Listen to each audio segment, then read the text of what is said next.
Sorry, okay. Dear participants, we are going for session 2 of the today's session.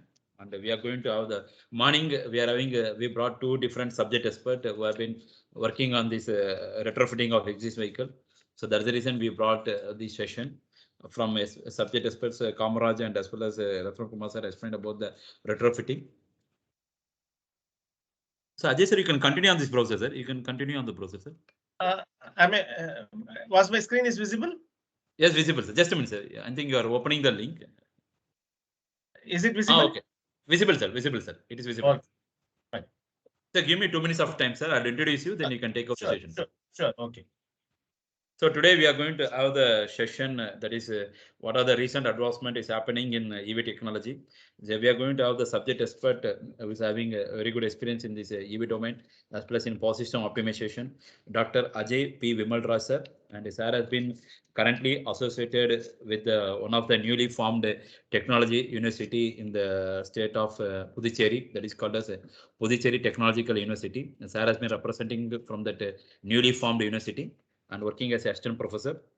And before handing the session to Ajay, Dr. Ajay sir, I want to take this opportunity to explain brief about the sir profile to everyone.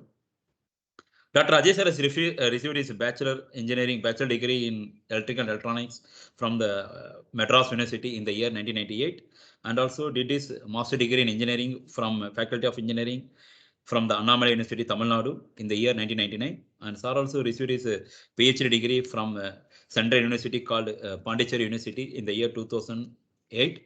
And sir has been currently working as an assistant professor in Department of Electrical and Electronics Engineering in Puducherry Technological University, Puducherry. And he also rendered his service as a lecturer, assistant professor in Madras University, as well as Pondicherry University and deemed university and affiliated engineering colleges in India. Dr. Ajay sir is a life number of Institute of Engineers India, life number of Indian Society of Technical Education, and life number of Society of Power Engineers India. And sir also authored many papers in reputed and indexed national, international journals and conference proceedings. So sir has been majorly focusing as well as working on the research area, especially power system control in the renewable energy system, conventional power system optimization, analysis of power quality issues, and application of artificial intelligence techniques in power system. And sir also a consultant for UPS products in the state of Puducherry and Chennai. And he's also authored a textbook under the title called Elements of Electrical and Electronics Engineering, a book on essential of computers from New Age publisher, New Delhi. And also authored one more book called Practices in Power System Management in India from Springer, Singapore. And he's a sir also a recipient Best ISTE Chapter Secretary Award for Tamil Nadu and Pondicherry session, and recipient of Friend of Energy Award by Energy Society Bhopal, and recipient of SRM University Alumni Award on Achievements in Academic. And sir also received Outstanding Scientist Award in Electrical Engineering from Venus International Foundation. And presently, sir is serving as a ISTE Session Managing Committee, shortly called as SMC number for Tamil Nadu and Pondicherry session. And sir also conducted, under his name, conducted AICTE, TechUp, CSIR, sponsored seminars, workshop, and short-term training programs. And sir also visited Nanyang Technology University, Singapore for attending the International Power Engineering Conference, shortly called as IPAC 2003, and visited National Sun Yat-sen University, Taiwan for attending the International Conference on Intelligent System Application to Power System, ISAP 2007. And he are also guided PhD scholars, MTech students, and BTech students in various emerging technology like Internet of Things, as well as in energy management, as well as renewable system, as well as power system optimization. And sir also undertaken the government of Puducherry funded project and has been provided a decentralized renewable energy solution for the benefit of Union Territory of Puducherry. And currently, sir is the principal investigator for AICTE sponsored RPS project on development of smart grid system. And sir also created a widespread awareness on energy conservation and energy management among the student community. And he is also an active member in NSS program and promoted Swachh Bharat activities, which has been initiated by our central government. And he is also a deputed as a campus ambassador for 2014 Lok Sabha Parliament election under the systematic voters education and electoral participation. And presently, sir is a AICTE nodal officer for Puducherry Technological University. With this short introduction, I was welcoming Dr. Ajay sir to share his knowledge pertaining to the recent advancement in EV technology. And welcome you, sir. Thank you, sir. Thank you. So, good morning, participants. So, it gives me immense pleasure to share my widespread experience with the demand response management using the electric vehicles. So, it all shows your enthusiastic participation in the program, so that the country itself has got a major vision with respect to usage of electric vehicles in another 10 years of time span, because the entire technical fraternity of the country has joined to contribute their expertise as well as the services for the development of the nation. So in 2021 has herald factors like falling oil prices as well as stimulate growth across all sectors of the economy. So with respect to the technological breakthroughs like internet, by means of democratizing the knowledge as well as conquering the time as well as distance, and establishing global links, it is important for each and every practicing engineer to track the changes and find methods to innovate the manage the engineering solutions for the societal progress. One such societal progress is nothing but the electric vehicles. After the Indo and US collaboration, efforts have received a significant impact during the past years. So India has been resulting in new avenues, especially in the engineering sector. Significant among this include electric vehicles, collaboration with respect to higher education institutes to facilitate nearly 1,000 visiting scholars from other countries to our Indian universities. So with this, the development of the affordable, accessible, as well as adaptable engineering solutions in the areas of renewable energy sources, power system operation and control, as well as electric vehicles, provides a lot of awareness as well as competitions among all the stakeholders in order to promote energy efficiency by namely the in terms of smart grids as well as that of grid storage initiatives, and also to develop a lot of skill development centers. So many skill development centers are going to be established by the government of India in order to ensure the engineering cooperation, especially in terms of strengthening the innovation aspect with respect to the country's mission is concerned. So recently, India has launched a mission, namely Make in India. So in other words, we have also got the Digital India, Swachh Bharat, as well as the smart cities. So they are all gaining traction with respect to deploying of engineering advances as well as development for societal progress as well as the mission. So by which the national societal transformation initiatives, one such national transformation initiatives is nothing but our launching of electric vehicles. So because we are so much bothered with respect to that of the environment, environment as well as that of energy. So borderless world as well as social development can only be effective only when engineers work in a collaborative manner to address the core societal challenges. So one such a challenge is nothing but the electric vehicles. So we are going to have the electric vehicles in terms of bicycles, in terms of two-wheelers, as well as in terms of four-wheelers. So global engineering professions are have become very much vibrant to associate themselves with respect to the relevant of all the stakeholders as well as that of well-wishers. So keeping all these things in mind, so electricity is found to be one of the crucial input to propel the social economic growth of this nation. So with respect to this, my overall overview of the presentation is going to be categorized in the following aspects, namely introduction, challenges in modern energy systems, electric vehicles, and also some of the case study aspects with respect to that of vehicle to grid concept. So you all know that we have been right from the early days of independence, as well as pre as well as post independence.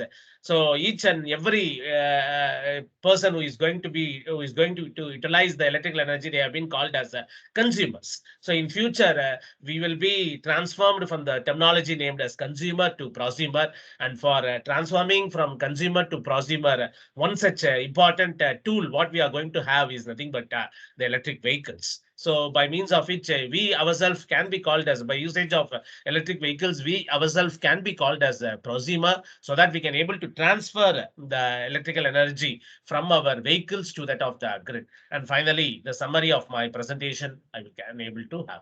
So you all know that India is got a trilemma. What is the trilemma? So we want to achieve balance. Normally, we have been coming across as a power engineer. We used to have the fundamental equation, namely power generation is numerically equal to power demand as well as that of power losses. So with respect to the power demand as well as loss, so loss is found to be one of the challenging problem for all the power engineers, because ours is the one and only system that has been widely as well as geographically spread. It has been covering huge thousands and thousands of kilometers from generation sector to that of the transmission as well as that of the load sectors. So whereas presently India has got a very important trilemma in order to achieve a balance between energy security, environmental sustainability, as well as economic competitiveness. So all these three technologies, keywords, we should not get compromised. So if we want to compromise the energy security means, then we will not have the economic competitiveness. And if you are going to compromise the economic competitiveness means you will not be having environmental sustainability. So we want always our whatever usage we are having, that is nothing but electricity is found to be the crucial input to propel the social economic growth of the nation. So over the past decade, electricity generation, transmission, distribution landscape has changed significantly from the vertical integrated structure. We have been transferred to that of deregulated structure, and because of that one, we had the penetration of the electricity markets. So penetration of large scale renewable energy systems have got future increases, especially in terms of traditional electricity grid, towards providing secure as well as that of reliable power supply with the quality in aspect in nature. So in order to address all these issues, seamless integration of emerging technologies in the field of monitoring, automation, communication, information technology, as well as active participation of all the stakeholders are found to be inevitable. That is, it is found to be a necessary. It does not mean that only the role of the power engineer as well as the power academicians have got the responsibility for building the country's power skeleton is concerned. It does not mean. So each and every consumer, each and every person who is utilizing the electrical energy should have the prime responsibility that they should conserve as well as they should save, as well as they should store the energy. Apart from that, after storing the energy, they have to give the energy back to the grid, so that we can be transformed from the terminology called as consumer to that of prosumer. So in order to achieve all these things, so we have got one of the beautiful terminology has given birth in the recent years, that is nothing but the smart grid. Smart grid is a very important system, so which is going to rule the society in not only presently but also in future. The smart grid is going to rule the society. What do you mean by smart grid? Smart grid is a system which integrates the 21st century technology with the 20th century electrical grid, and has the potential to revolutionize the electrical delivery systems. So we are not introducing any novel things. So we are using the technologies of that has been originated in the 21st century, and we are using the same technologies in the earlier part of the century, by means of which we can able to revolutionize the electrical delivery system, and we can, most important thing is we can able to access the electricity to all the consumers. It does not It does not mean that only certain privileged users only should access the electricity. All sorts of consumers should be accessing the electricity. So power sector is going to be the growth engine for any type of economy, for the continual development of the country. So inclusive growth as well as the efficient functioning of all the segments of power sector, namely generation, transmission, as well as distribution, is found to be one of the essential aspect. So with this thing only, we have been having the various waves of innovation. So right from the prehistoric days, if you see, means in the early 1700s, so we have got the first wave, and the first wave was been concentrating with respect to that of iron, textile, water power, everything. Similarly, so with respect to that of in 1840s, after the evolution of the steam power, so right now, still, if you visit any type of industries, so two energies are found to be the most essential energies. One is nothing but the electrical energy, and the other one is nothing but the steam energy. That is nothing but the heat energy. Both these energies, even many of our energy auditors used to perform lot of performance aspects analysis only with respect to these two important analysis, namely steam analysis as well as that of the electrical analysis is concerned. So after the origination of the second wave, so people have been concentrating with respect to that of the steel, railway, as well as that of the steam power. So even in our country, before the pre-independence days, the British people have ruled the country, and the first heavy system what they levied on the country is nothing but the railway tracks, so the steam engines, so have been made for transportation sector, by means of which they can able to have the mass type of transport arrangements can able to be achieved. Not only for it has not been meant only for people, but their major intention was to concentrate with respect to the products, with respect to the business. So whatever innovations we had in our Indian soil, they lifted everything to the England by means of the railway system. So after the evolution of the 1900s, people have been concentrating with respect to the other type of aspects, namely that of the third wave, that is in terms of chemicals, in terms of electricity, as well as in terms of IC engines. So IC engines plays a very important role with respect to the power sector is concerned, because now we all speak with respect to the usage of electrical vehicles, means because of the drawbacks what we had in the IC engines, that has concentrated every one of us to go for the electric vehicle in the globe is concerned. So many countries so are now promoting the electric vehicles. Not only is promoting, apart from that, all the other global nations are also promoting the electric vehicles.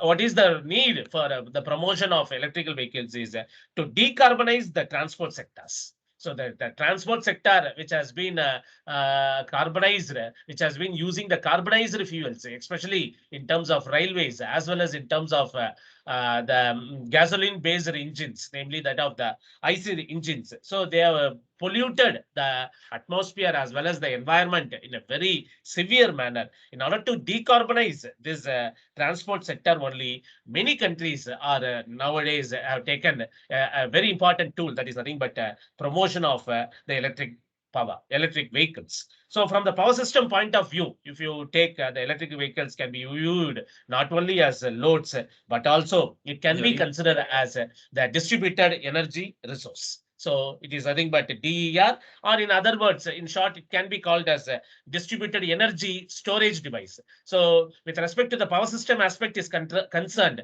electric vehicle we need not consider only as a load, only as a thing for charging from the grid. Apart from that, it is also an apparatus which can able to be pumping back the energy to the grid whenever the grid is facing peak power shortage, peak deficit of power because of various reasons. So it is anticipated that electric vehicles will communicate with the smart grid to provide electrical energy. That is demand shifting services can be achieved by means of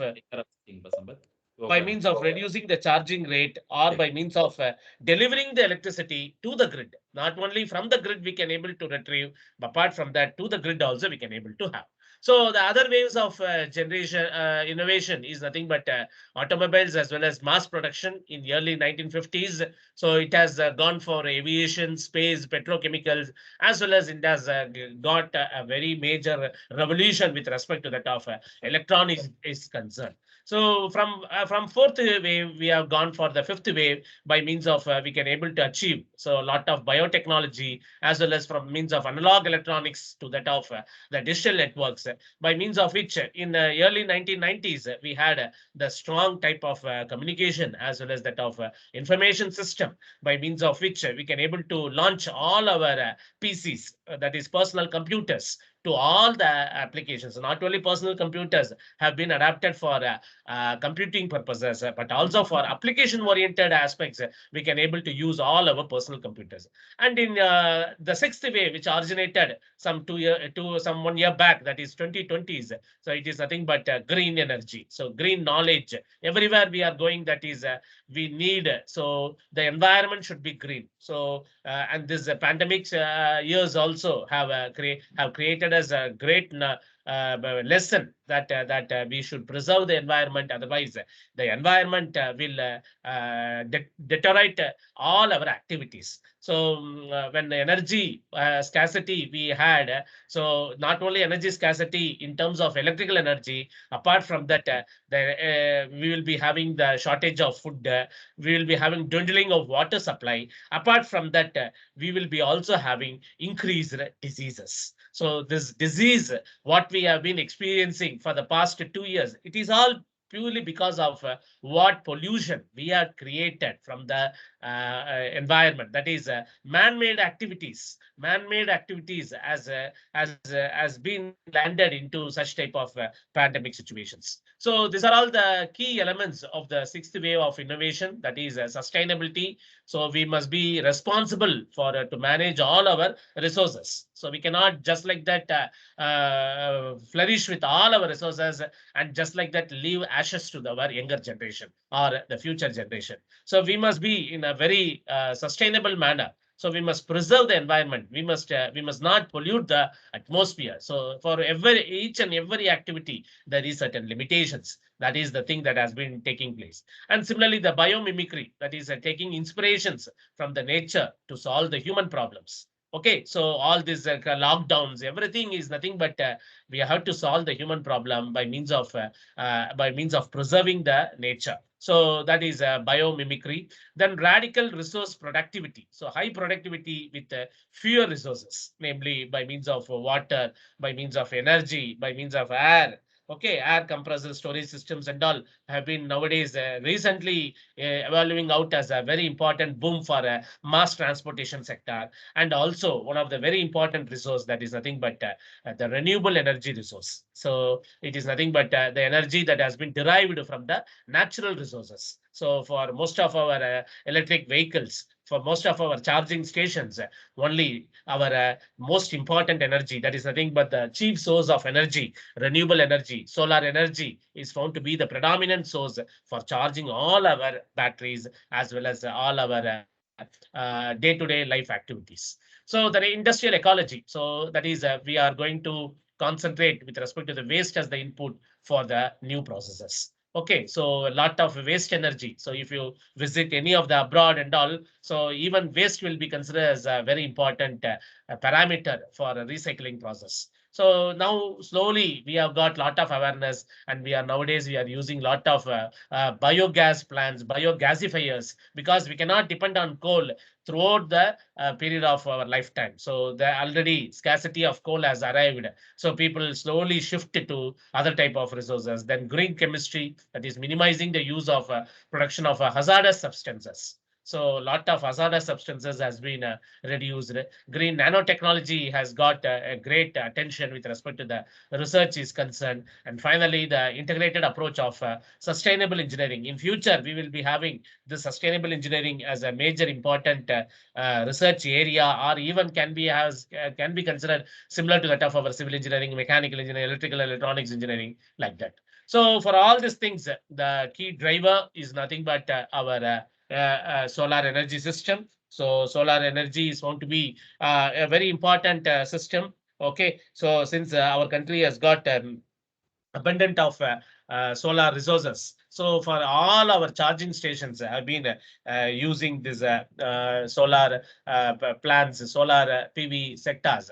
So normally the plug-in electric vehicles usually uses rechargeable batteries. So that can be restored to full charge by connecting it to an external power source. So external power source is nothing but our solar energy system. So refueling of the plug-in electric vehicles is accomplished by connection to the electrical grid through a contactor system. So we have got a contactor system that is to design specifically for this purpose. So we have got lot of contactors. So especially this type of contactors will be specifically designed for the recharging aspect is concerned. So most advanced plug-in electric vehicles have the ability to recapture some of the energy storage utilized through regenerative braking in your braking system itself. We will be applying the regenerative braking system, by means of which we can able to convert the propulsion motor into a generator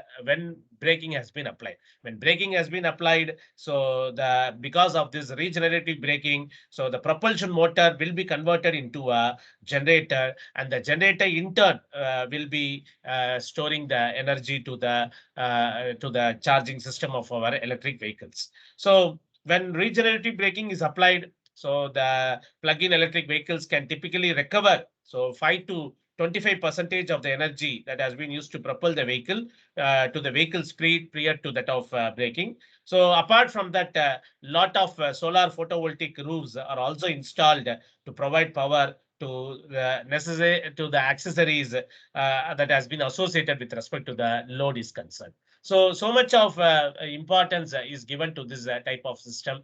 So here you can able to see the demand. So whatever activities we are doing, everything should be associated with respect to the demand is concerned. So demand response. So is going to be one of the key word. So and it is going to be the one of the major objective, because in the renewable power generation is concerned, there are effective ways to resolve the global energy crisis as well as to reduce the carbon footprints. So in recent years, people have been concentrating with respect to that of fuel cells, micro turbines, advanced battery technologies, as well as emerging potential options. That is nothing but electric vehicles as a electrical supply system to enhance the availability, reliability, as well as the efficiency. Because of the intermittent characteristics of the renewable energy sources, namely wind as well as solar energy system, that has given great challenge on coordination as well as balancing issues between the supply as well as demand. So because of all these things only, people have been formulating a very important grid system, that is nothing but the microgrid system. So microgrid system acts as a platform to incorporate the renewable as well as alternative energy resources, and can provide intelligence for monitoring and control of all the distribution systems. So microgrid can mitigate the intermittent nature of the renewable energy sources, and also can improve the power balance between the supply as well as demand, as well as the power quality of the system can be enhanced by means of using the demand response management. So in this graph, you can able to see that is we have got the off-peak period as well as that of the peak period. So it is advisable to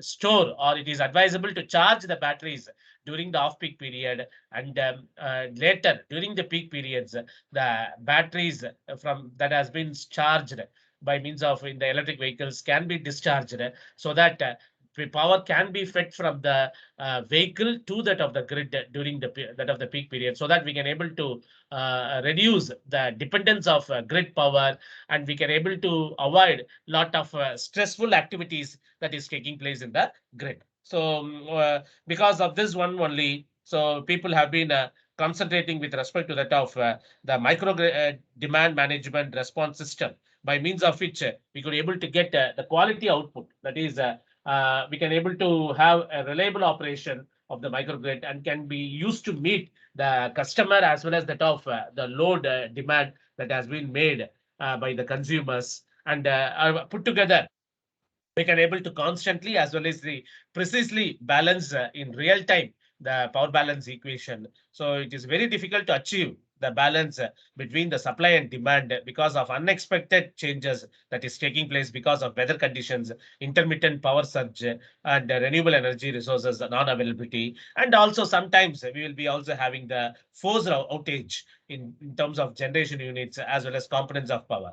So demand response management using electric vehicles in addition to generation control can help to manage as well as to match the consumer's load with the supply system. So because of all these things only, from electric vehicles, we can able to inject power to the grid by means of which demand response management becomes even more attractive in terms of benefits. So what are the benefits we will be having? It can be seen as one of the available cheaper resource to improve the reliability as well as that of the economics of microgrid rather than investing or expanding the highly capital intensive electricity supply infrastructure units. So when peak load is occurring and during that time, if you are again and again going on stressing the system means what we have to do, we have to reinvest on the whole type of power plants. So we have to go for expansion units. Rather, during the off-peak periods, we connect the system to the electric vehicles. We charge our batteries. And during later on, during the peak periods, from the batteries of the electric vehicles can be injected to the grid by means of which we can able to have an adaptive demand response management. So from this, I can able to state that demand response management can be defined as the changes in the electricity usage by the consumers from the normal consumption pattern in response to that of the price signals over time period, as well as that of initiatives. So nowadays, government is giving lot of incentives for the proper appropriate usage of electricity, as well as the same government is also doing lot of penalizing. So when the electricity act has been violated means a lot of penalization also have been made. So when incentives has been given to the consumers, so it gives a great moral support boost. So automatically, a lot of consumers work on that same incentive direction, and then they can able to have demand that is incentive based demand response, and by means of which we can able to have load control.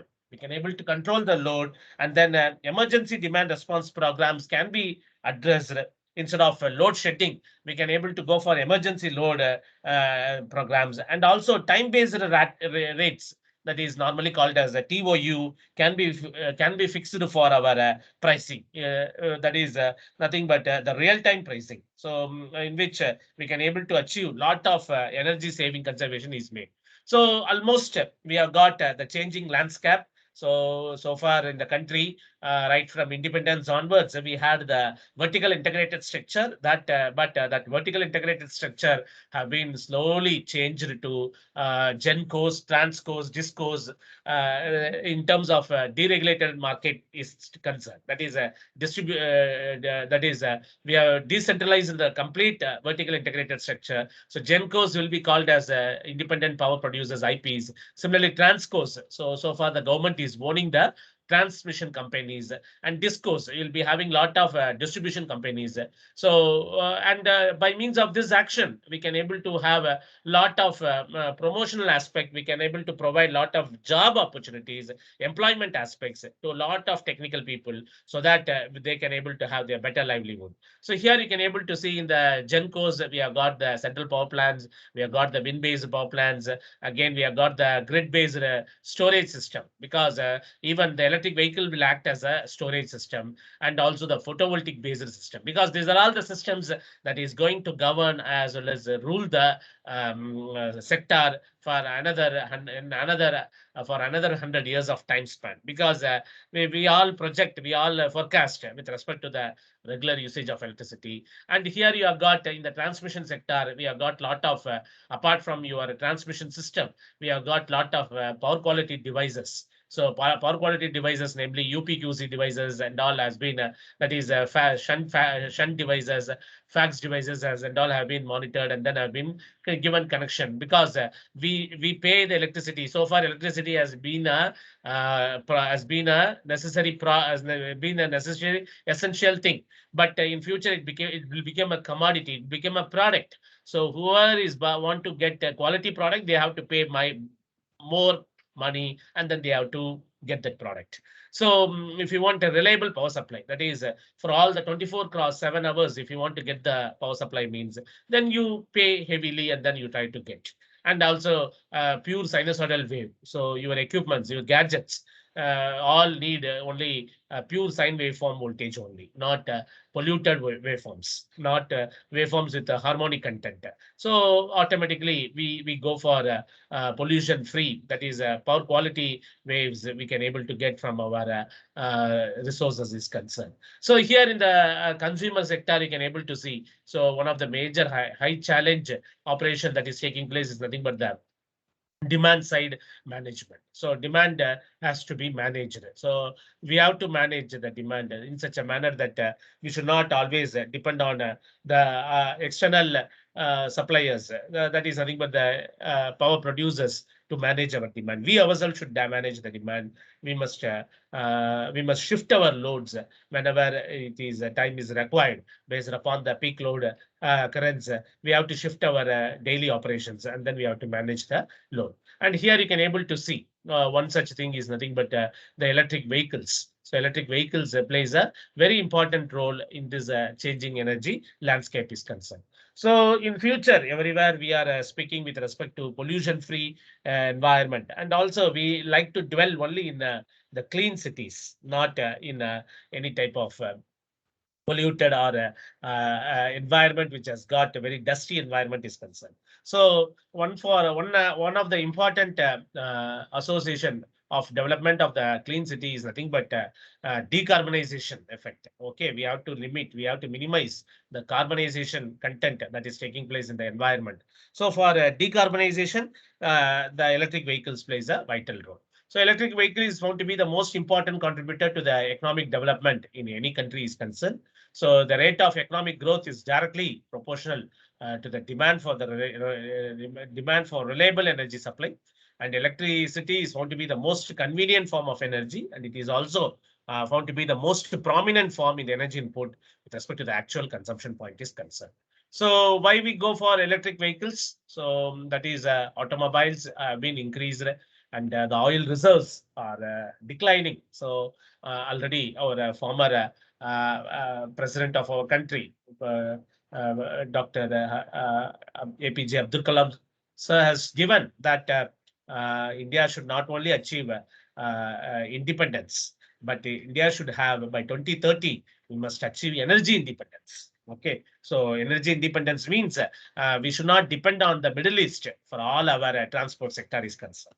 So we must develop our own systems, because if there is any bilateral relations gets disturbed with respect to the Middle East countries, means then our price shocks with respect to the fuel price will get vulnerable increase. So then automatically, if vulnerable increase is taking place in the fuel price, means it affects all our commodities.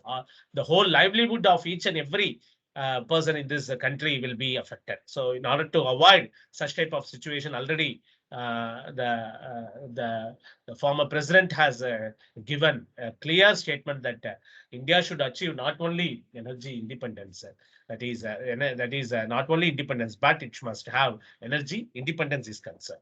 So we have got the increasing global, that is greenhouse gas emissions also we have got. So global warming is taking place. So for all these things, the solution is nothing but we must go for any other stronger electrical system is concerned. That is people use battery electric vehicles, but recently we have got the plug-in hybrid electric vehicles where we can able to operate by means of the battery cars as well as by means of the electric systems also we can able to have. So electric vehicle is a road vehicle based on modern electric propulsion.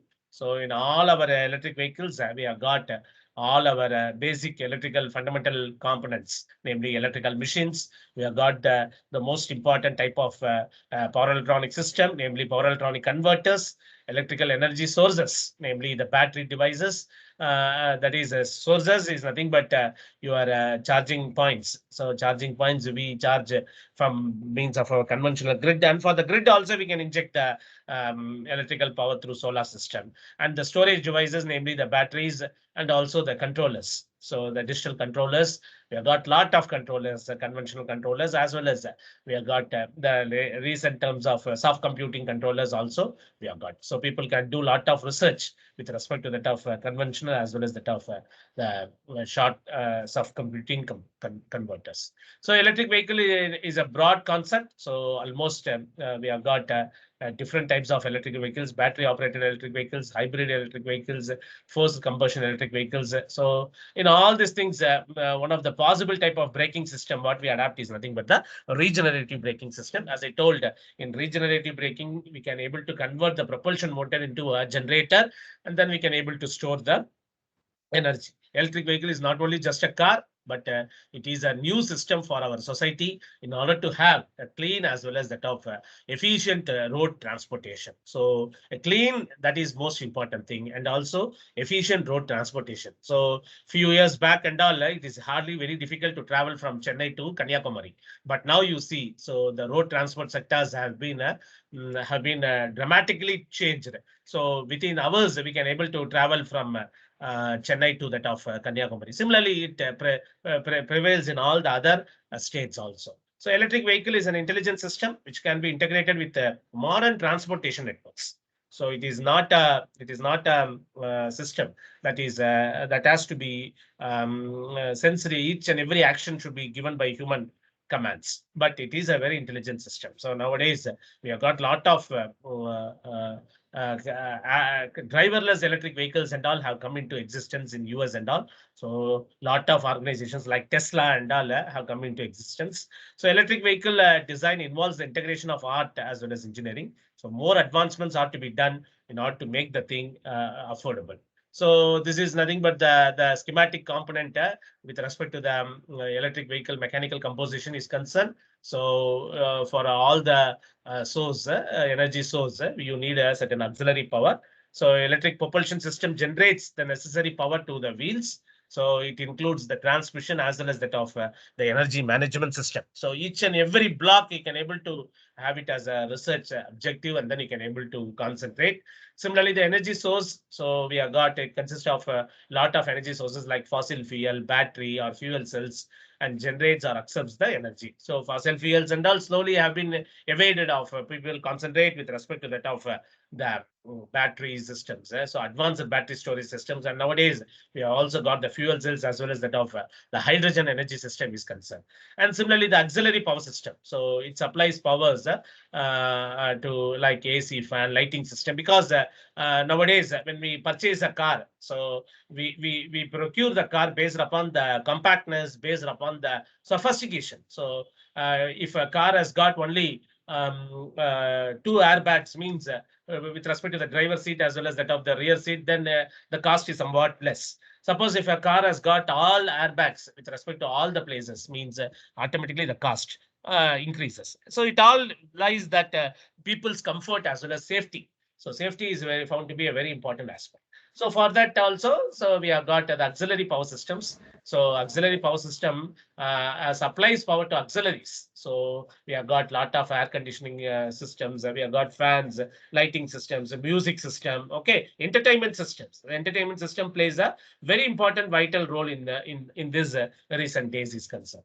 So with all these things, you'll be knowing what is called commercial energy and non-commercial energy. So commercial energy is the energy available at a price. Okay, so examples are nothing but electricity, coal, lignite, oil, as well as natural gas. And non-commercial energy is the energy not available in the market for a price.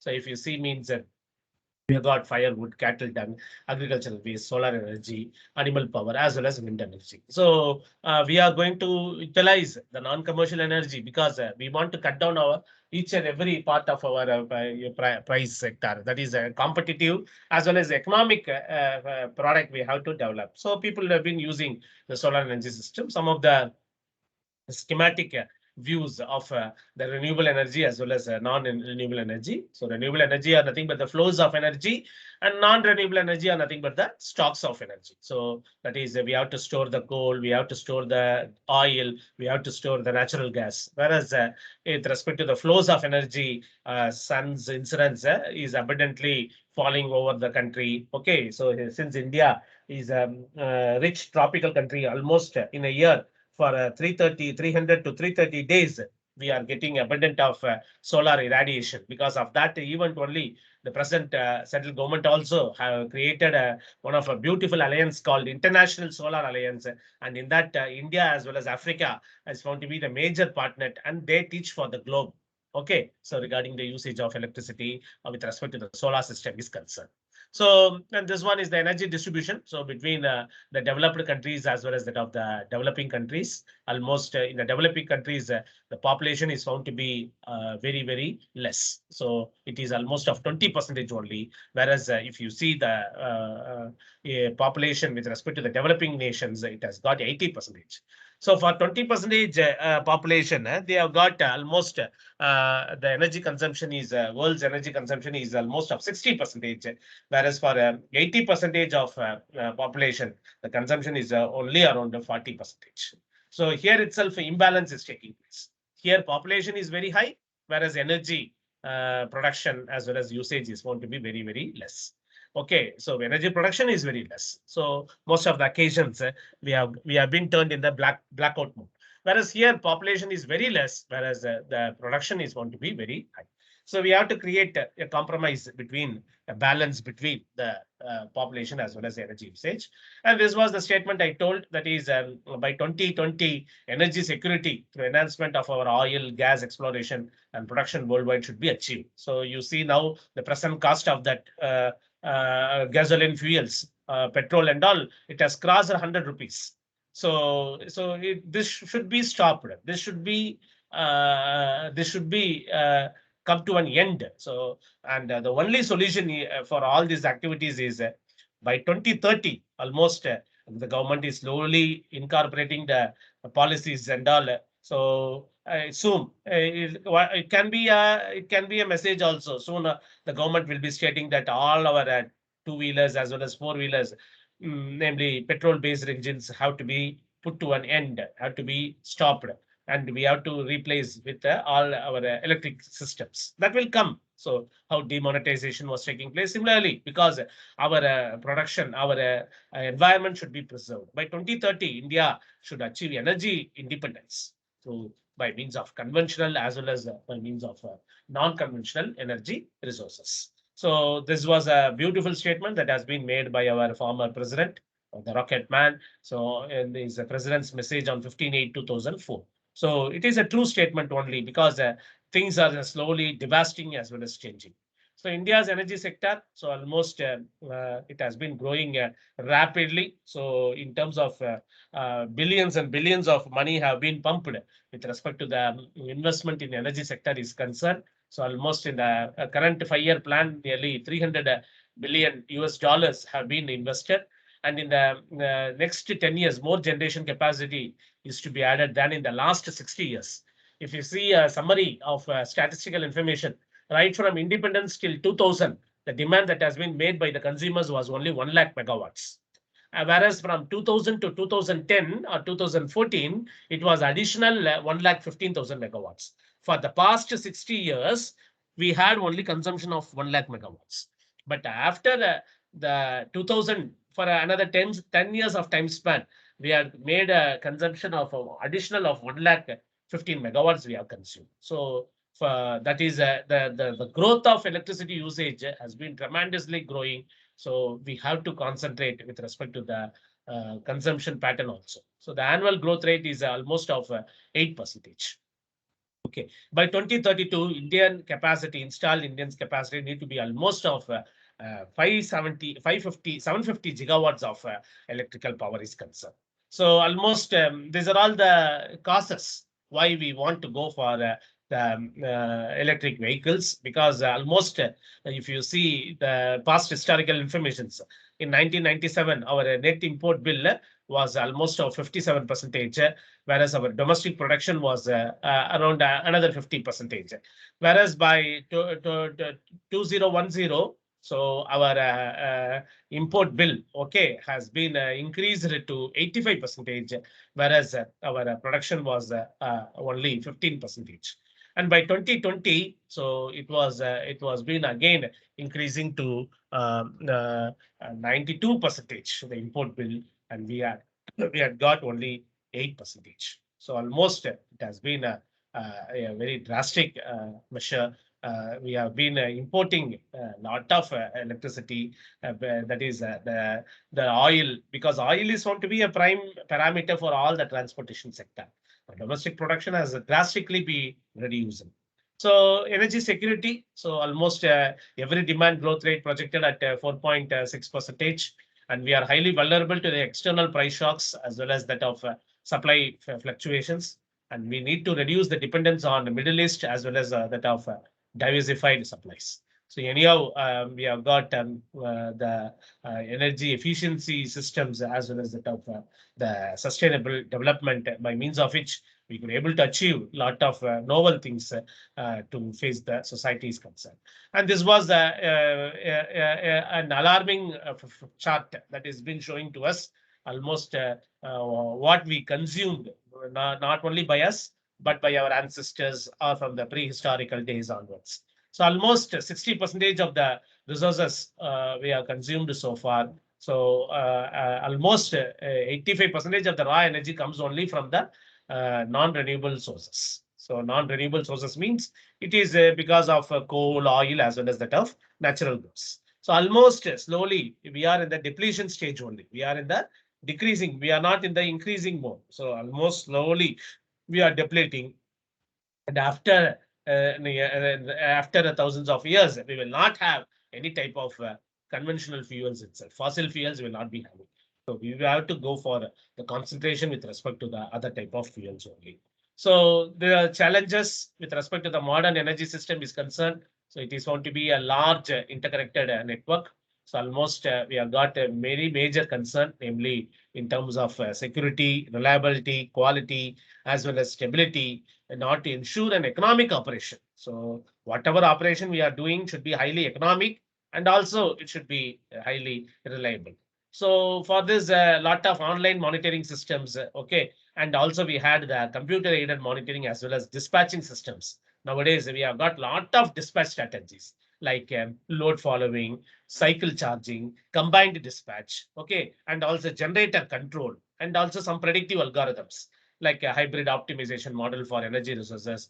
All such predictive algorithms and all we are having. So in the restructured electricity systems, heavily depends upon the modern information systems, namely MIS systems, as well as that of the online decision tools. So the intelligent techniques needed. So nowadays we all depend on the lot of artificial intelligence. So artificial intelligence has become a very important key player with respect to the advancement of technology is concerned. So we have got SCADA systems, we have got energy management systems. Now we have got wide area monitoring systems, that is WAM system.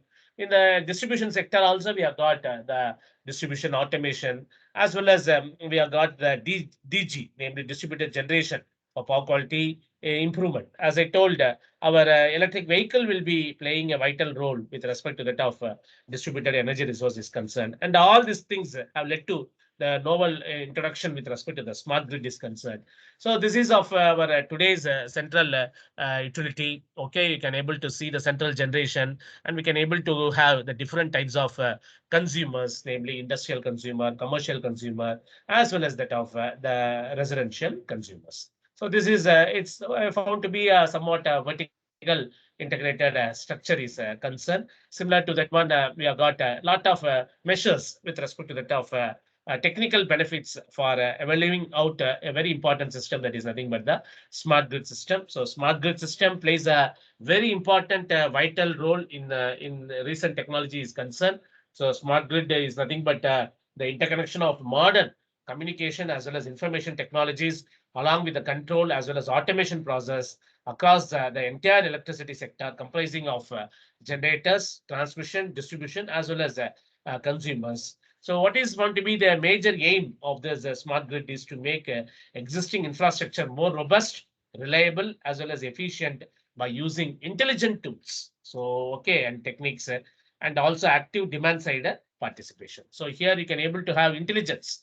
So we not only want the electrical infrastructure, but also we want the intelligence infrastructure we want to have.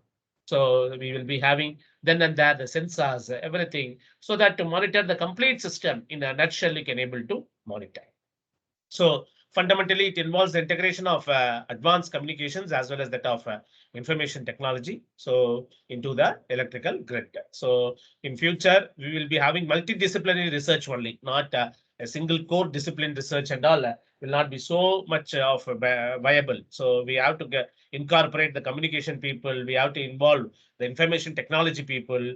Okay, and also the most pioneer electrical as well as mechanical people also have to be integrated so that we can able to have the complete electrical system, namely from generation to the consumer for enhanced grid operations. Okay, customer services. So we will be offering a lot of novel service to the customer and also environmental benefits. So that is the most important aspect.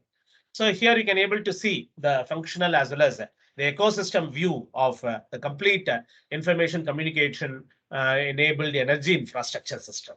That is, here you have got generators, transmission systems, substations, distribution system. This is going to be a common system. Okay, what is the existing system? Apart from that, we have gone for the meters, namely the smart meters. So in generation system, we have got nowadays, we have got lot of resources we have got, namely the distributed energy resources. We have got in the transmission system, we have got the energy storage devices. And in the distribution system, we have got the electric vehicles.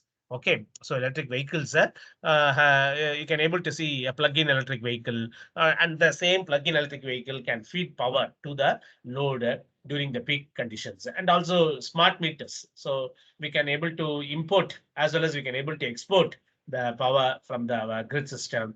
Apart from that, as a customer, I have a lot of job opportunities. Like we can able to have energy market, electricity market, where you can able to do the bidding, and then you can able to buy the electricity as well as you can able to sell the electricity. Large amount of revenue will be created by means of this type of market action is concerned. So this is a functional as well as an ecosystem view. So complete view we can able to achieve by means of this type of system. So nowadays, lot of research is going on with respect to that of the energy storage sector is concerned. Advanced energy storage systems and all have come into existence. In order to interface the advanced energy storage system, lot of power electronic devices like solid state transformer, SST transformer based devices and all have come into existence. So smart grid, the major comparison of the smart grid with that of the existing grid. So smart grid provides utility as well as consumer actionable information, and it automates and decentralizes the decisions, supports and enhances the new technologies. Whereas in the existing grid, it does not mean that existing grid is an inferior grid. So it was the grid which was been supporting us for a quite long period. So some of the constraints cannot be met in the existing grid, such as inefficient at maintaining of peak load, and it does not support robust information flow. So information flow means nowadays, suppose if there is a blackout or a brownout condition takes place, means we will not be getting the information from the EB people why the blackout has occurred. But such type of things can be avoided in the smart grid system is concerned. So limited support for distributed generation. It is true because in existing system, we have got lot of constraints. Even if I have a solar power plant, I cannot just like that interface that solar power plant into my grid system. So there are a lot of regulatory measures. So, and challenges for introducing highly variable renewable energy sources into the grid. So these are all the major things that has been observed in the existing grid as the major constraints. But in the smart grid system, so all such type of things have been avoided. So smart grid is going to be an intelligent, knowledge as well as flexible, adaptive, self-healing, autonomous grid. So intelligent means it has got agent-based systems. So nowadays we have got substation agents as well as vehicle agents, electric vehicle agents. Lot of research also have been done in the substation agents as well as the top vehicle agents. And the knowledge about the power grid, we have got complete information, flexible. So flexible means the grid is flexible. Okay, so it does not mean that by physical nature it is flexible. So it can provide bilateral informations. Information can flow from the consumer to the grid as well as from the grid to the consumer. Adaptive. So it can adapt to any type of system action is concerned. Self-healing. So any problems takes place means because of our advanced protective systems.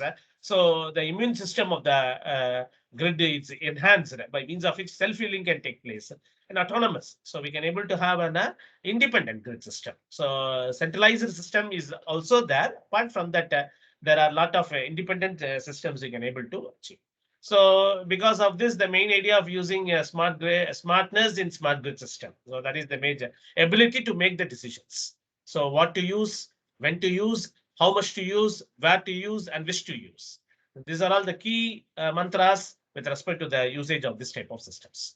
So using the smart grid system, you can able to have demand response as well as dynamic pricing, distributed generation as well as alternate energy resources, self-healing, wide area protection as well as island, and online equipment monitoring. Contingency is also a very important, outage studies and participation in the energy market. So we can able to have the consistent information like shared information, continuous optimizing, and intelligent responses we can able to have.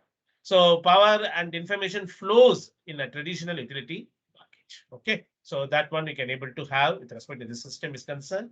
Okay, so here you can able to have individual power will flow and information it can flow. It not in a combined pattern, whereas here in the combined pattern you can able to achieve with respect to the smart grid system is concerned. So with respect to Indian perspective, the smart grid is a combination of hardware. So hardware means our electric vehicle is also one of the hardware component, management reporting softwares built top over the intelligent communication devices. So with respect to the consumers and utilities, they act as a tool to manage, monitor, as well as respond to energy resources. And two-way conversation can be achieved by means of smart grids. So and these are all the perspectives. So namely, it monitors, it protects, automatically optimizes, as well as operation of the interconnected electric. So smart grid in large sites, that is nothing but intersection of energy, IT, and as well as telecommunication engineers. And these are all the attributes of smart grid.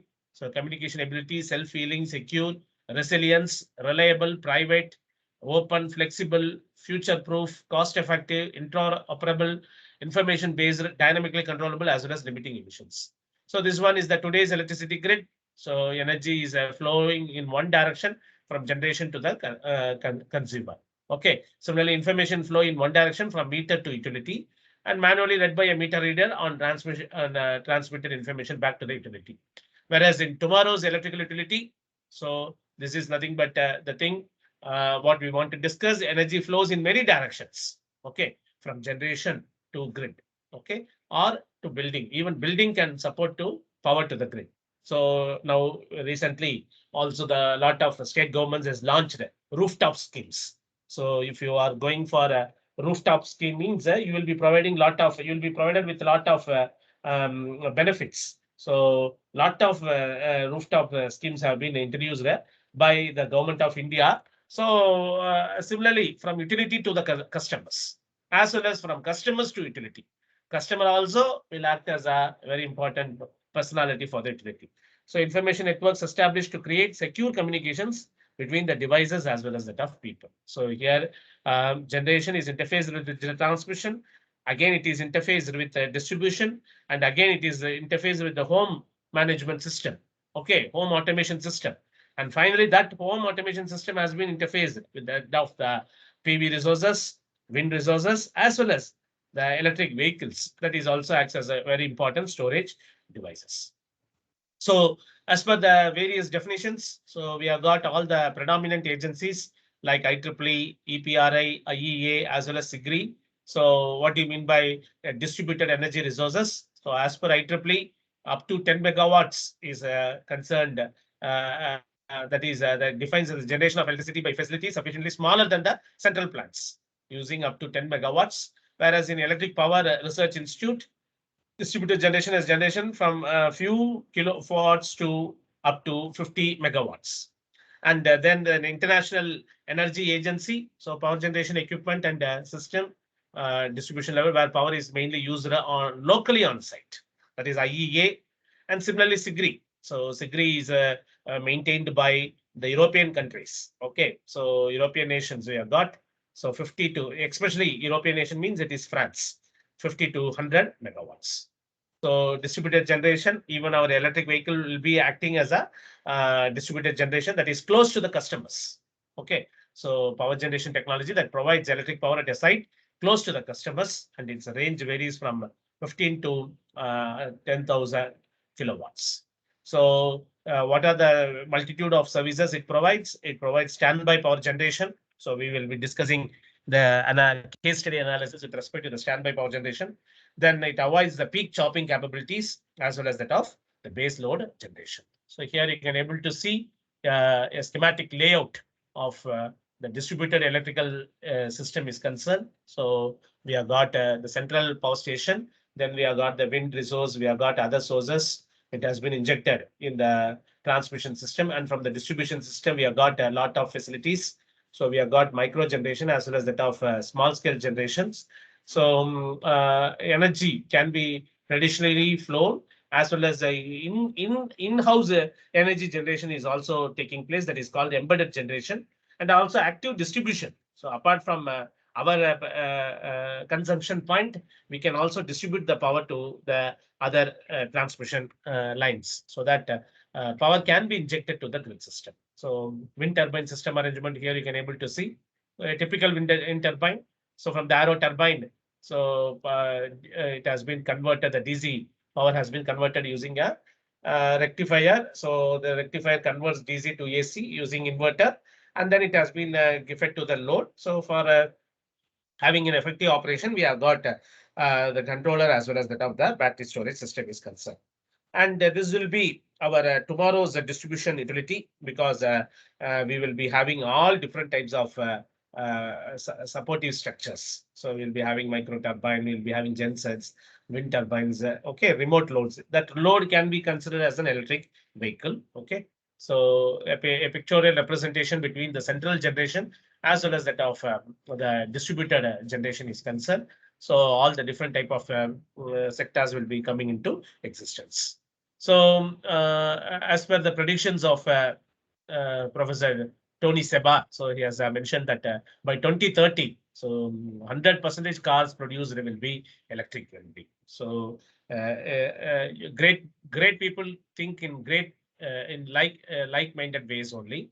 How this professor has predicted in the similar manner only our former president also have predicted. By 2030, we have to achieve certain very important landmarks, and the years are not so far away. We are very close. We are very close to those years only. And by 2030, most of the cars will be autonomous. Okay, so we have to build a lot of infrastructures, battery charging infrastructures. And by 2030, 100% of electricity produced will be solar. So all these statements will be coming as true only because a lot of research, almost with respect to the renewable energy is concerned, we have gone to another level of research is concerned. Okay, so all the solars, solar cells, what we had in early 1950s, the efficiency was 18% only, but now we have crossed more than 90%. In a lot of research have been done in the material science with respect to the solar cells is concerned. So electric vehicle stock in the scenario by 2018 to 2030. So almost actively considering and studying. Okay, we have got the various countries. So almost China, France, Germany. Okay, India. We have also got livestock with respect to the global countries the nation is concerned. So electric vehicles will be cheaper than gasoline cars by 2018. Okay, so cheaper in cost by 10,000. So very less in maintenance also. Okay, and almost Tesla has been very promising. So many cars have been booked nowadays. And we have also got in our Indian advertisements also, we have got a lot of advertisements with respect to the electric vehicle is concerned. Few years back, we had only Mahindra was having the electric vehicle, but now all major car manufacturers have gone for electric vehicle type. So that I think so Tata and all will be making a lot of revolution with respect to the electric vehicle is concerned. So today 5% of the time of the cars are on a road. So with autonomous cars, we will be having 20 to 30% of time. Okay, so almost the cars population will be increasing, and for that sufficiently the road traffic conditions, the road conditions have to be improved.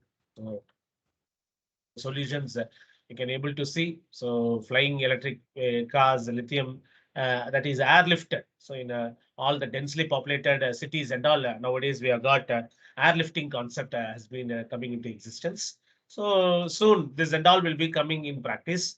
So eco-friendly electric vehicle is a very eco-friendly machine. So it has got low maintenance and it completely runs on a battery. So and we can able to save on the running cost also. So the carbon dioxide emissions released by the electric vehicles are nil, and it is meant for a short run only. Okay, so for that one only, lot of research is taking place in order to increase the time span of the travel distance, and it is easy refill is not possible. So if you see means even in Bangalore we have got the Bangalore Electricity Company BESCO has erected only 14 electric charging stations. So more electric charging stations have to come into existence. Then only this will be highly successful. So that the government has to take the decisions. So we have got the types of electric vehicles, namely two-wheelers, three-wheelers, as well as four-wheelers and all we have got. So everything will become. So only if you transform the bicycle to an electric vehicle, then only two-wheeler will get come into existence. Then three-wheeler, then four-wheeler. Okay. So these are all the types of electric vehicles. So almost we are using the conventional electric vehicle, conventional vehicle only. So conventional vehicle is using the internal combustion engines, and the fuel is injected into the engine by mixing with air before being ignited for a start of the engine. So consumption, if you see, means it is fuel only, and it is driven by engine. So advantages, easy to refuel and long drive range, and as well as high speed. Okay, so that is that because of this one only, everybody feels of using the uh, gasoline-based engines, not using that of electric vehicles. But this will be the situations will be slowly changing. So disadvantages, more emissions and high cost of fuel. If you go for the other type of category, namely the hybrid electric vehicles, so it has been powered both by engine as well as that of electric motors. Okay, so here you have got the gasoline-based electric vehicle as well as we have got the motor-based electric vehicle. So powered both by engine as well as that of electric motors. The battery is charged internally through the engine. Battery of the system is charged internally through the engine. So it has got consumption is fuels. So engines primarily motors. Okay, and then only the motors access the secondary portion will be. Okay, so engine will be the primary thing. Okay, and motor will be acting as a standby device only. So it is easy to refuel, less fuel consumption as well as less emission, less power as well as a heavier weight of the car. So these are all found to be the major disadvantages. And the next one is the plug-in hybrid electric vehicles. So plug-in hybrid electric vehicles, a battery can be charged both internally as well as externally through the outlets. Okay, so run on electric power before using the engine. So fuels it can be having the both the gasoline as well as that of the electrical system. So motors acts as primary and engines acts as secondary. Okay, so in this plug-in, so this is found to be the most commercial use in recent days. So motors are primary and engines are found to be secondary. So it is easy to refuel, less fuel consumption and less emission. So a high price and limited models choose from the heavier weights. So whereas the next last category is nothing but the all electric vehicles. So it has been powered completely by means of a electric motor. So having a traction battery, okay, so and can be plugged into externally to charge. So the fuel is nothing but electricity. So driven by only motors. So advantages, environmental friendly, low maintenance, and government supports. So these are all the major. When the wind energy system has been installed in our country, the government was highly giving lot of incentives and tax-free rebates and all have been given. Tax-free holidays and all has been provided using for the wind energy system. So now the same type of things the government is giving. That is, if you use electrical systems, so the government is supporting. That is itself is a welcoming note. So lack of charging stations, that is going to be one of the major disadvantage, and heavier weight, that is also found to be a thing. And the speed, with respect to the speed of operation, it is not so much of as speed as compared to that of our gasoline based engines. So here you can able to see the conventional engine in terms of block diagrams, hybrid as well as that of battery electric vehicles. In battery electric vehicles, we have got battery, motor, generator as well as that of the transmission system. Whereas in your hybrid vehicles, you have got both battery as well as the fuel system. So battery is operated with respect to that of motor as well as generator, and then it has been injected to the transmission system. Whereas here fuel has been burnt in the engine and then it has been injected to the transmission system. It gives a propulsion action. Whereas in the conventional system, what we are using now, most of us will be making use of fuel supported by engine as well as that of the transmission system. So these are all the comparison of the battery electric vehicles as well as that of hybrid electric vehicles as well as that of forced electric vehicles. So these are all the basic comparison things. So almost here you can able to have fuel cell electric vehicles. That one FC stands for fuel cell. Okay.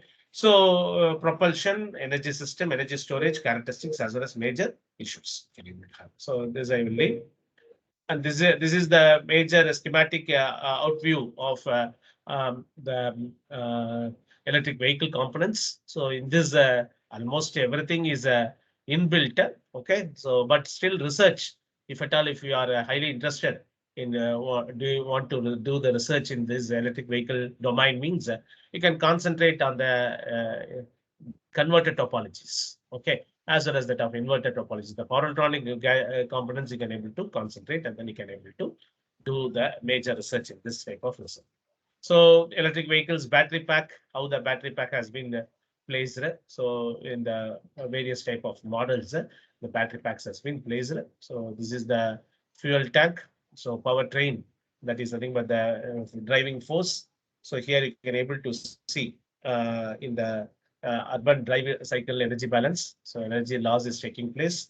So if you have got 100% fuel tank, means the engine is loss is almost of 76%, whereas the essential energy that has been given to the drive line is nothing but only 16%, and the drive loss is 3%, whereas the final input energy that has been fed to the grid wheels is nothing but 13%. So in that we need a arrow 3% rolling to overcome the arrow foil of the air, and to apply braking we need 6%. Whereas if you see the highway drive cycle energy balance, so almost we have got this was the statistics information we have got. Okay, so this is the urban drive cycle energy balance. So almost here you can able to see the complete statistical information.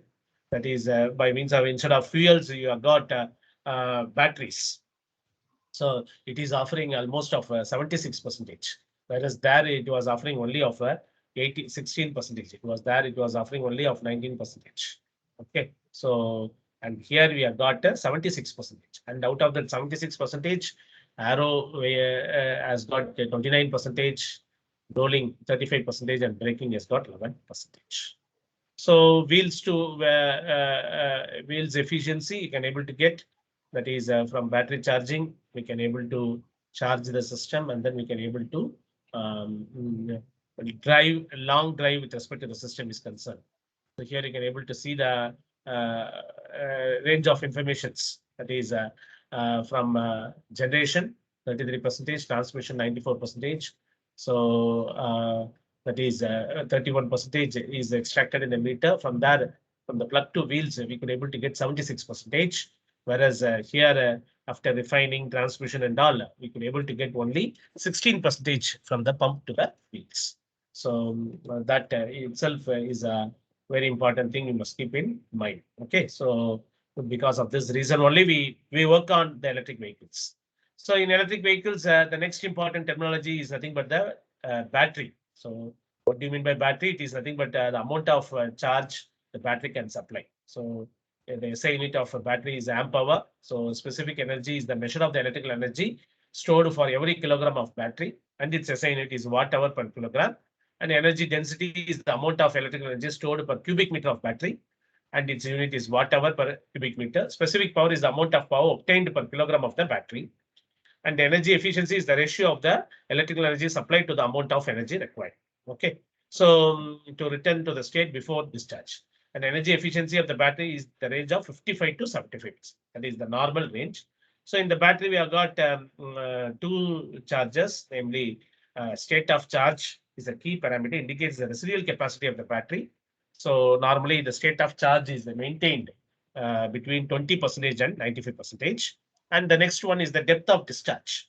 So is the percentage of battery capacity to which the battery is discharged. So here you can able to see electric vehicles, the complete statistical informations in electric vehicles. We have got the primary battery, supercapacitors, fuel cells, as well as secondary batteries.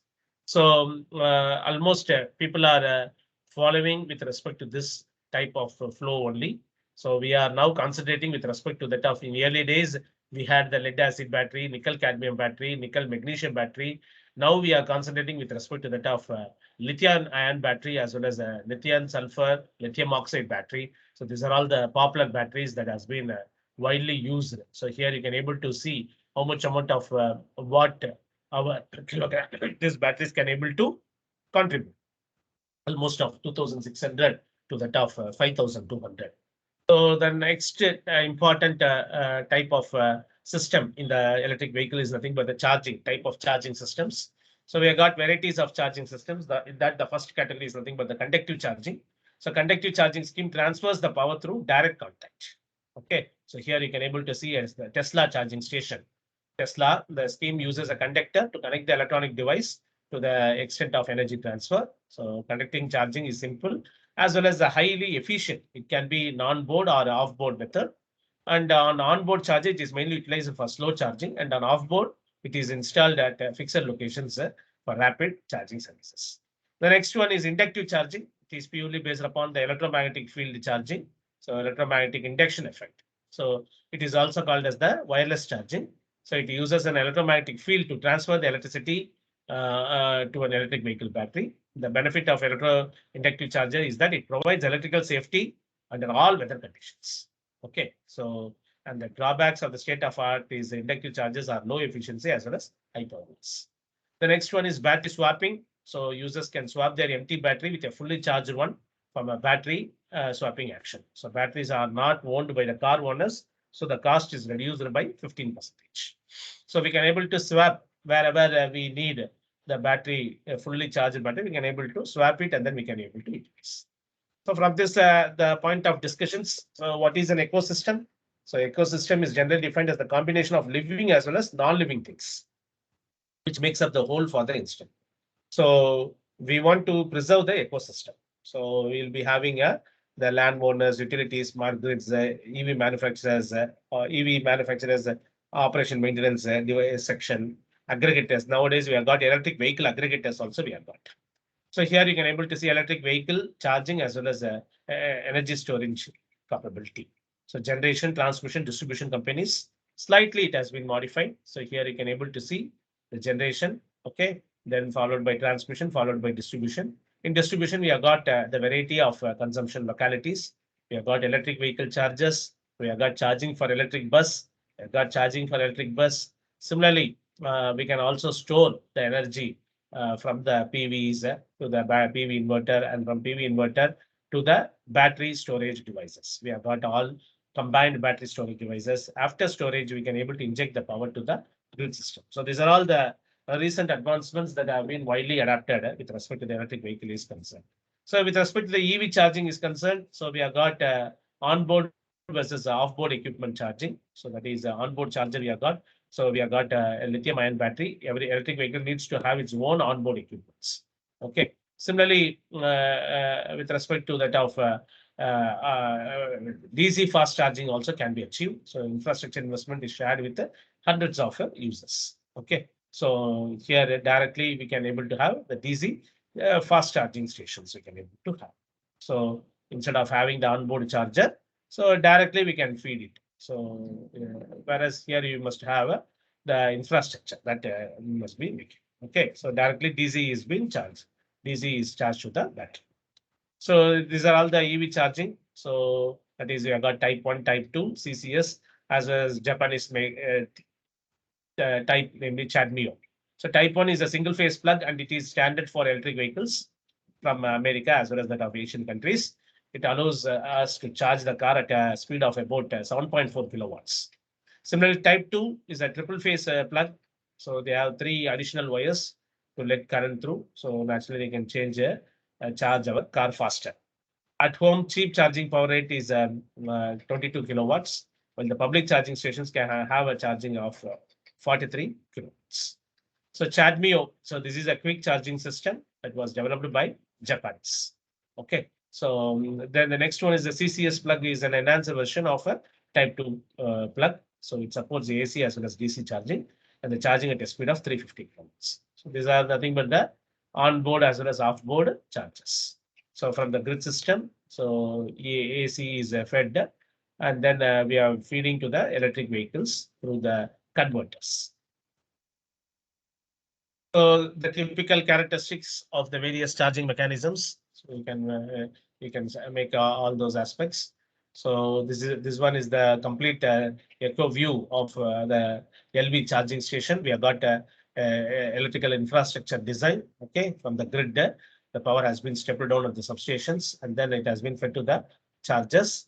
So from the chargers, electric vehicle chargers, so it has been given to the it has been given to the various clients through the API management as well as the client management system. And finally, it has been fed to the services, namely the electric vehicles and all. So the government of India has launched a scheme called National Electric Mobility Mission, and it is highly successful. The government plan is to incentive buyers while purchasing these hybrid as well as electric vehicles. So electric vehicle charging voltages, the various specification details with respect to AC charging, DC charging, as well as that of fast charging. And these are all certain IEC standards, so that when we procure the charging, whether these standards have been fulfilled or not. So EV has got a global market in the country. So almost we have got a lot of players for providing the charging station is concerned. So these are all certain information relating to that of the electric vehicle labs. And there are a lot of research has been done in the test as well as that of the repair sections with respect to the charging is concerned. And almost we have got 24/7 services support service with respect to the electric vehicles. So a lot of accredited electrotechnical calibration centers are there in order to aggravate the charging is concerned. So the national mission, so almost in our country, based on the made in India concept, we can able to have the EV charging stations as well as solutions. These are all some of the compact products with respect to the electric charging is concerned. Most all the car manufacturers are concentrating with respect to the electric vehicle is concerned. Okay, wall mounted. So almost the charging stations that has been certified by the various certifying agencies have been provided with specific information is concerned. So a business model, so you can able to have that is a e-mobility service from the grid management. Okay, so then from you can able to see all bidirectional arrows. So from the grid, we can again able to on the vehicles, we can able to inject to the grid, and then we can able to generate the power is concerned. And this is a charging provisions with respect to charging types, locations, as well as that of users. So almost everything has been interfaced through our communication protocol system, so that we can able to arrive at the various safety precautionary cyber security measures and all we can able to have with respect to that of our mobile application is concerned. And this is the major achievement that has been made in the energy management system to optimize energy flow for better efficiency, to predict the available energy as well as driving range, to propose a suitable battery charging algorithm, as well as to use regenerative braking to charge the batteries. So more efficient driving behaviors has been achieved also here.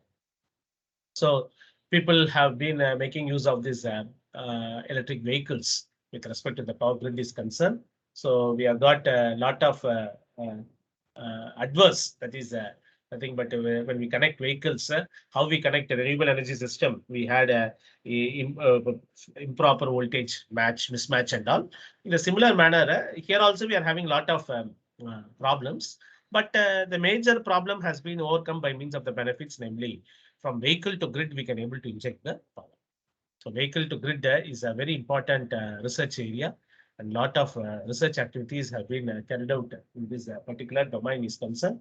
That is, we can able to have the peak loading shaving capability, voltage regulation, as well as that of spinning reserve and load leveling. That is a valley filling also we can able to make.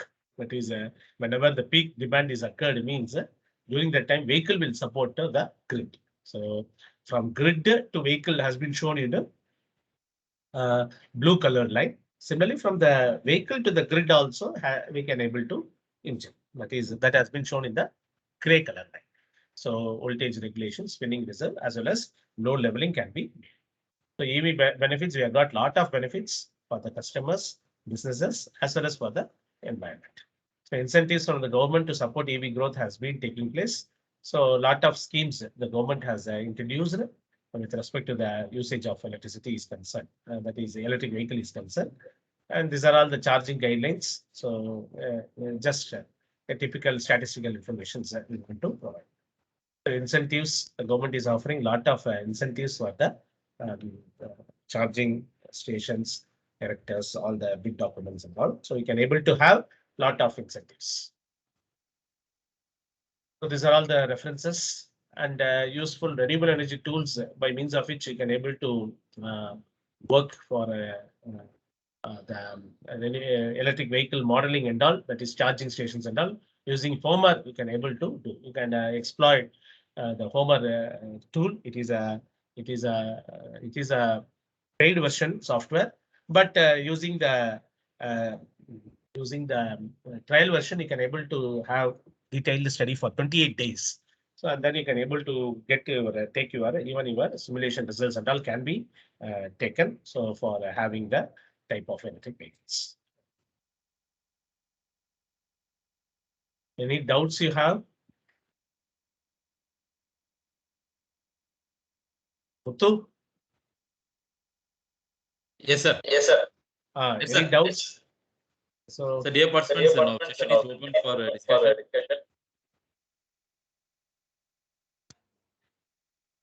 Hello, sir. Hello, sir. Yes, I have one doubt. Yes. Uh, while implementing the charging station, Okay. if the batteries are at different current capacities, so what is the Okay. provision for that in charging stations? If the batteries are Batteries with different current capacities ratings. Okay.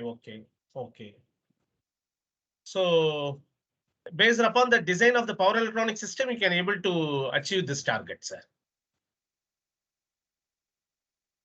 Okay, sir. Thank you. Okay.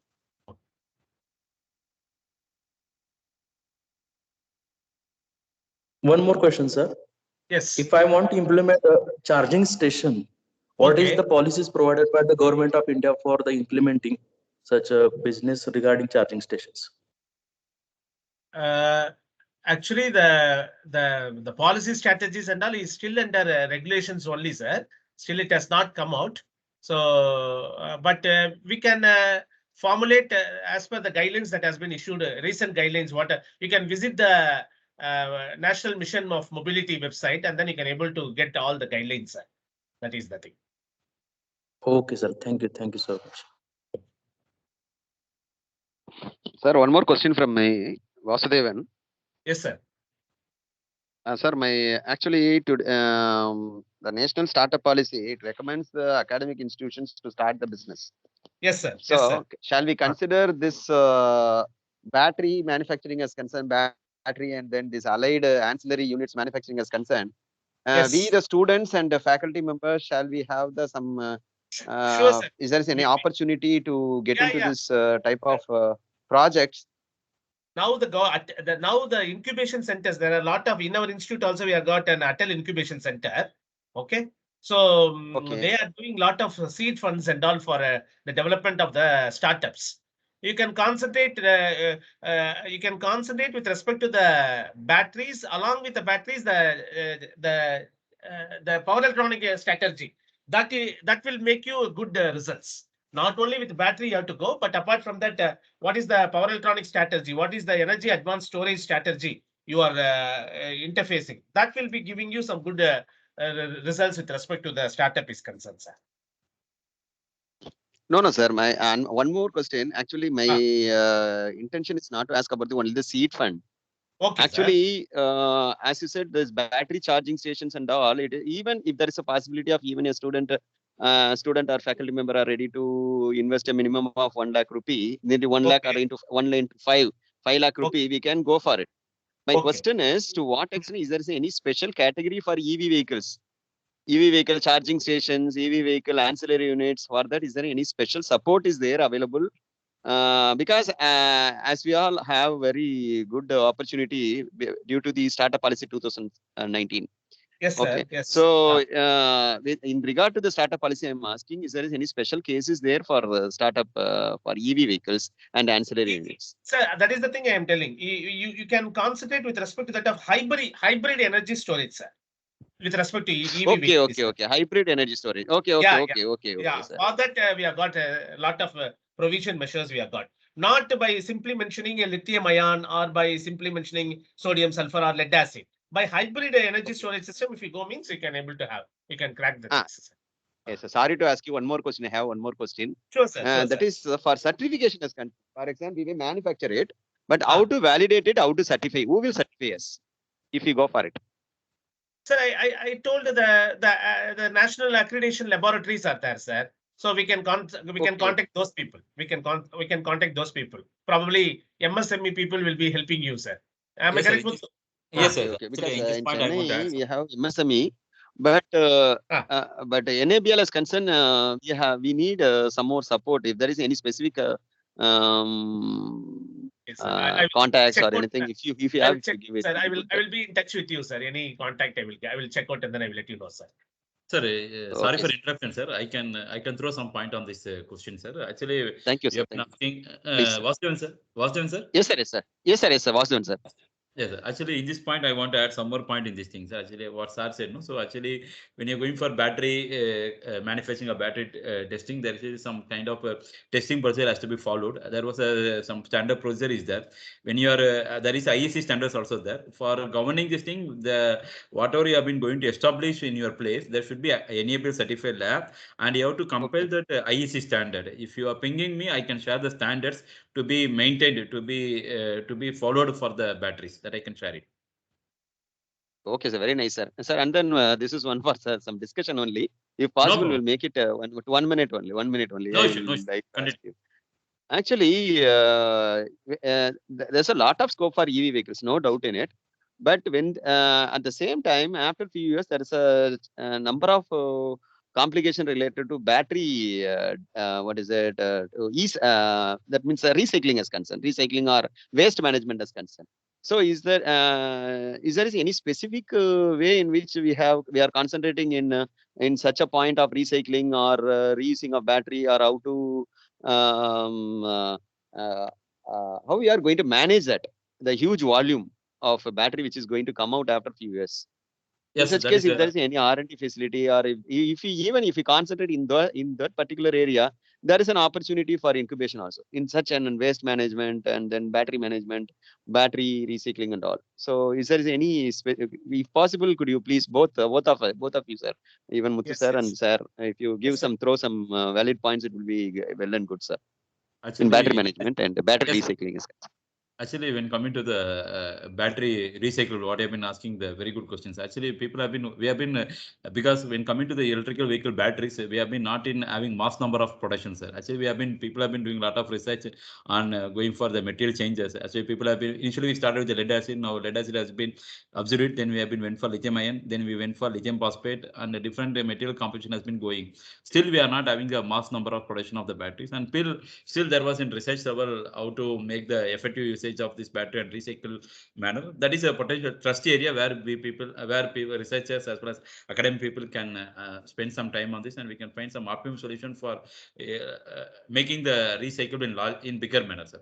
That is a big question mark is there in front of us, sir, to finding the Yes, right sir. solution for As Mr. Muthukumar was telling, sir, so we can able to build an advanced hybrid energy storage system with solid state transformers, sir, so that the task of replacement of battery can be minimized, whereas the enhancement of battery performance can be improved by means of interfacing the dynamic performance aspect with respect to the solid state transformer is concerned, sir. Okay, sir. Very nice of you, sir. Thank you, sir. Okay. Thanks, sir. Thanks for clarifying both. Thank you, sir. Thank you, Muthu, sir. Thank you, sir. Thank you, Thank everyone. Thank you. Thanks, sir. So my thing is, any more doubts from the audience so that we can have the discussion. Any more doubts, dear participants?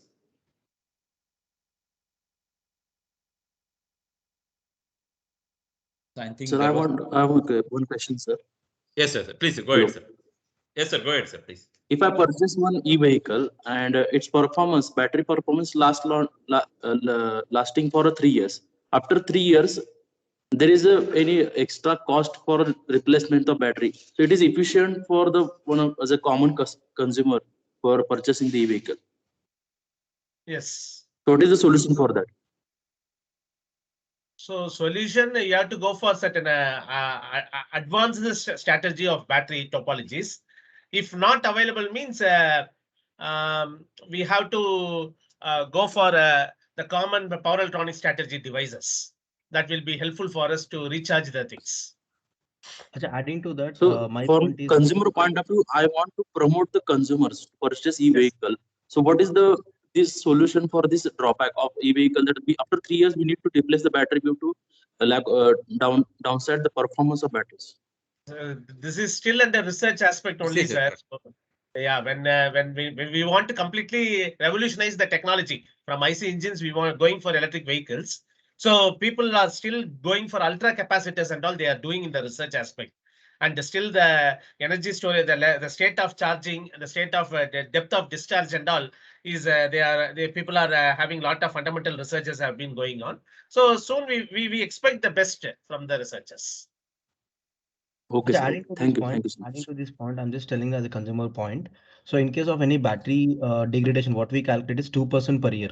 In case of LFP batteries like lithium iron ferrous phosphate batteries, degradation will be 2% per year. Okay, if it is calculating for a number of years, after 3 years also, the average performance will be around 90%. Even if it is 90, if it is not 90%, OEM has to make it 90% or at least 2% degradation per year, so that they can replace individual cell or module or the battery management system or the slave management system or any cooling system. So as per the requirement, they have to replace the component as per the ARI standards that has been given by the ARI and the government norms. Okay. Okay, sir. Thank you. Thank you so much. So dear participants, any more clarification? If not, that we can wind up the session for this thing. So thank you, sir. Thank you for giving a very detailed presentation for almost 1.5 hours, sir. Thank you for giving your valuable time with us, sir, and making your presentation very covering all the aspects of revolution has been happening in the electrical vehicle. Started from the beginning, you have been started with the energy trilemma and energy sustainability, environmental impact, and you have been covered all the aspects of everything which has been going to be happening in the near future in advancement, especially on energy storage and charging topologies, as well as distributed energy system. What are the agencies who have been governing on making the definition standardizing for the distributed energy system, as well as when you come into electrical vehicle, the policy has been we have been growing stage, and we have not got complete thing, and we have been still been taking into the shape. For that only the national policy has been put into place, and people have been working, and the charging standard is also right now we have been standardizing the charging. So that has been rightly coined by you in your presentation, sir, and covering all the aspects. Even charging, we have been going for wireless charging. We have been has been taking the shape into the going into the commercialization. These are the topics has been covered by you, sir. Definitely, this presentation given wide scope of student communities as well as research scholars as well as industry people to take some valuable input from your presentation, sir. And in spite of your busy schedule, you have been allocated time for us. And on behalf of our complete team of NSA Technical Service Center, we are conveying our sincere thanks for giving your valuable presentation for us and sharing your valuable knowledge with us, sir. Thank you, sir.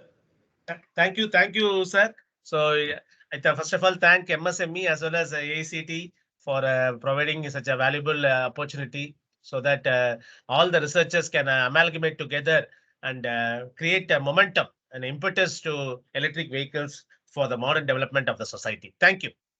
So, Ajay sir, Dr. Ajay sir. So, if you don't mind, can you on your camera, sir? We can take screenshot for the things. Yes. So, dear participant, I'm requesting, if you don't mind, can you on your camera for a while so we can take screenshot.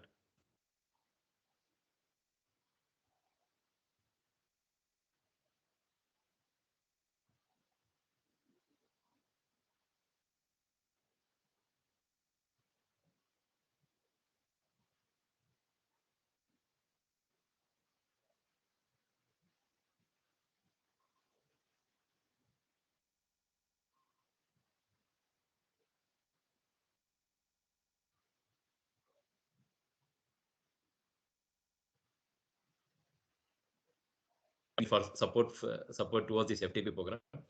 And thank you, sir. You can leave the meeting, sir. Thank you, sir. Thank you. The dear participant, the feedback link has been posted in the chat box. Kindly ensure that you have been giving the feedback and you can leave the session. And we'll be having the last session of the day after 2:30 p.m. The post-line session will be begins by 2:30 p.m.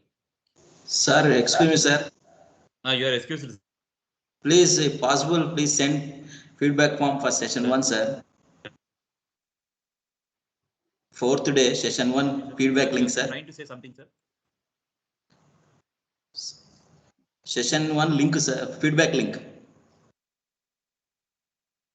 So right now I've copied this thing. Give some time, so I'll be posting that feedback link one also, sir. Because if I'm posting here, people may get confused. Wait for another 2 minutes, sir. Please, okay, sir. No problem, sir. Thank you, sir. So dear participant, I've been posted the feedback link for session 2. So morning we are having almost 3 speakers we have, and speaker 1 and speaker 2 is only one feedback link, and this link this session we have separate feedback.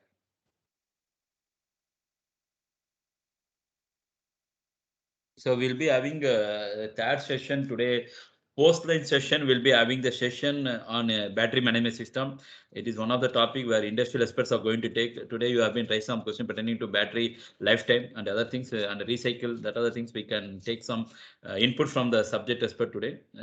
In post-line session, Dr. Bijendra is going to take. So he's an industrial expert who has been working on automobile sectors in representing the Wipro. So I'm requesting dear participant, kindly attend the session by 2:30 and make use of the session for your development also, please.